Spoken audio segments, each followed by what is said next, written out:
तारीखों को लेकर भी जो सूत्र इशारा कर रहे हैं वो मुमकिन है कि महाराष्ट्र में जो मतदान हो वो 15 से लेकर के 20-22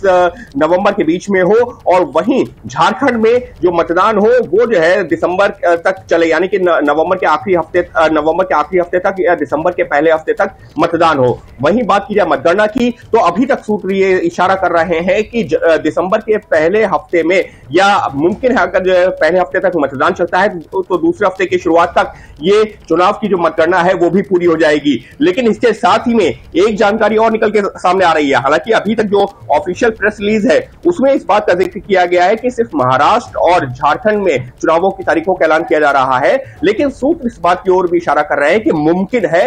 कि जो 46 विधानसभा सीटें हैं जो खाली हुई थी लोकसभा चुनावों के बाद में, उन पर उपचुनाव भी हो, यानी कि साफ तौर पर उपचुनावों की तारीखों का ऐलान भी किया जा सकता है। हालांकि आधिकारिक तौर पर अभी जो जानकारी नहीं आई है, लेकिन सूत्र इस बात की ओर इशारा कर रहे हैं कि 46 विधानसभा सीटें और एक लोकसभा सीट वायनाड वाली, जहां से राहुल गांधी चुनकर आए थे और उन्होंने वो सीट छोड़ दी थी, मुमकिन है कि उन जो सीटों पर भी उपचुनावों की तारीखों का ऐलान किया जाए। जी ठीक है अंकित, आप हमारे साथ बने रहिए। मुंबई से मेरे सहयोगी गणेश ठाकुर मेरे साथ जुड़ गए हैं, सीधा उनके पास आपको लिए चलते हैं। गणेश, 3:30 बजे प्रेस कॉन्फ्रेंस और चुनाव की तारीखों का ऐलान हो जाएगा महाराष्ट्र की राजनीतिक पार्टियों के लिए, या ये थोड़ा सा पहले नहीं हो गया?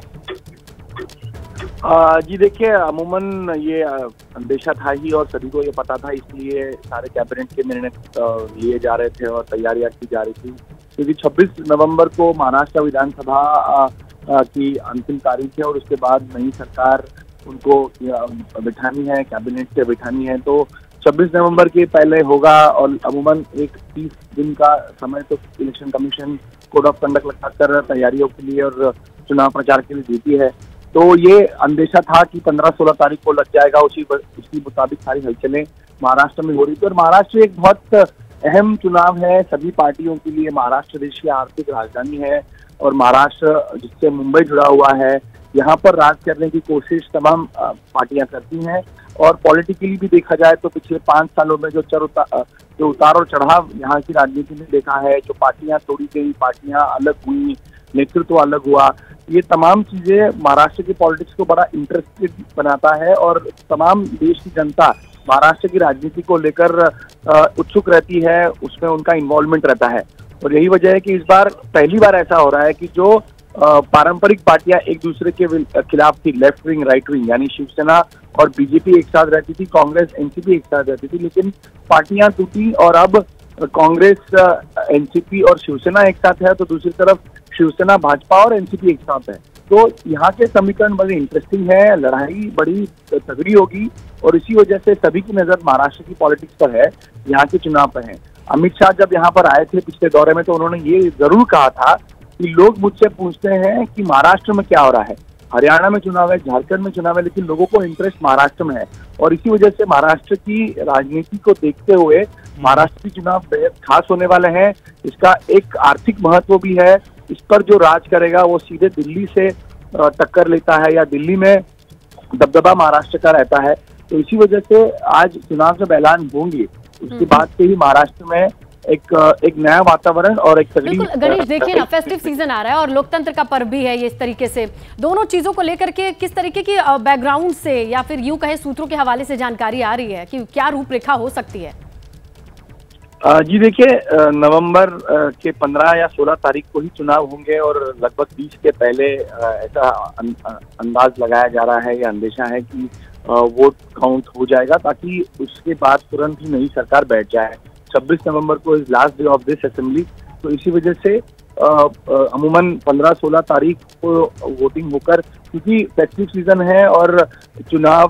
फेस्टिव सीजन में कराना बहुत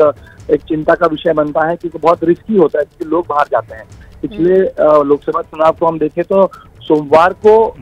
यहाँ महाराष्ट्र में वोटिंग थी, जिसकी वजह से वोट परसेंटेज बहुत कम हो गया था। इस बार लगता है कि छुट्टियों के बाद जब लोग वापस आएंगे तब यहाँ पे चुनाव होगा। तो 15-16 तारीख देख के लोग चल रहे हैं। ठीक है, अब अंकित हमारे साथ लगातार बने हुए हैं, उनके पास लिए चलते हैं। अंकित, राजनीतिक दृष्टिकोण से जो पार्टियां हैं, अब की बार जो पार्टियों का समीकरण है महाराष्ट्र में, उस लिहाज से ये चुनाव कितना मजेदार रहने वाला है? देखिए, खास तौर पर अभी जो चुनावी नतीजे आए हैं उसके बाद तो और ज्यादा दिलचस्प हो गया है चुनाव, क्योंकि जो है लोकसभा चुनावों के बाद में कहा जा रहा था कि बीजेपी का ग्राफ जो डिक्लाइनिंग उस पर मोड पर आ गया है और जो विपक्षी पार्टियां हैं वो जो है जनता की पहली पसंद बनती जा रही हैं। लेकिन अब क्या हुआ है, हरियाणा के जो नतीजे आए हैं उसने बीजेपी में एक नई जान सी फूंक दी है और इसी वजह से बीजेपी का वो सेलिब्रेशन भी हमने देखा है देश भर में किस तरीके से। अभी शपथ ग्रहण भी होना ही है 2 दिनों में, तो निश्चित तौर पर बीजेपी भी जो है यहां पर लेकर के और एनडीए जो गठबंधन है वो निश्चित तौर पर जो है वो और ज्यादा जो शक्ति के साथ में चुनाव मैदान में उतरेगा, खास तौर पर हरियाणा के चुनावी नतीजों के बाद में। और जिस तरीके से जम्मू कश्मीर में भी अच्छा प्रदर्शन किया, हालांकि जो उम्मीदों के मुताबिक उम्मीद कर रही थी बीजेपी और एनडीए की जो सरकार बना लेंगे वैसा तो नहीं हुआ, लेकिन उनका यह कहना है कि हमने फिर भी वो जो कंपैरिजन किससे कर रहे हैं, कंपैरिजन कर रहे हैं कांग्रेस के प्रदर्शन से, कह रहे हैं कि वो एक राष्ट्र स्तर की पार्टी है, हमारे साथ बने रहिए।